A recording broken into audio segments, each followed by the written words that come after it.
السلام علیکم friends, welcome back in new video. دوستو آج کی اس ویڈیو میں جو ڈیزیز پر ہم بات کرنے والے ہیں وہ ہے ہائپوٹینشن یعنی بلڈ پریشر کا کم ہونا۔ تو دوستو بات کرتے ہیں کہ ہائپوٹینشن کیا ہے، اس کی کازز کیا ہے، اس کی سمٹمز کیا ہے اور ہم ہائپوٹینشن کو کس طرح ٹھیک کر سکتے ہیں۔ تو دوستو اس مرض میں خون کا دباؤ نارمل دباؤ سے بھی کم ہوتا ہے، اس کو ہم ہائپوٹینشن کہتے ہیں۔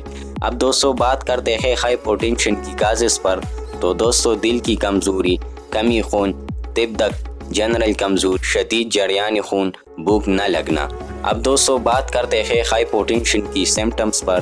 تو دوستو مریض کو چکر آتا ہے، آنکھوں کے آگے اندھیرا چھا جاتا ہے، بے ہوشی، پریشانی، جلد کا رنگ نیلا یا زرد ہو جاتا ہے۔ اب دوستو بات کرتے ہیں کہ وہ کون سی میڈیسنز ہے جس کو ہم یوز کرنے سے ہائپوٹینشن کو ٹھیک کر سکتے ہیں۔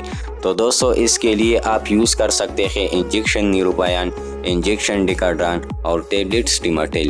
اس میڈیسن کو یوز کرنے سے آپ ہائپوٹینشن کو ٹھیک کر سکتے ہیں۔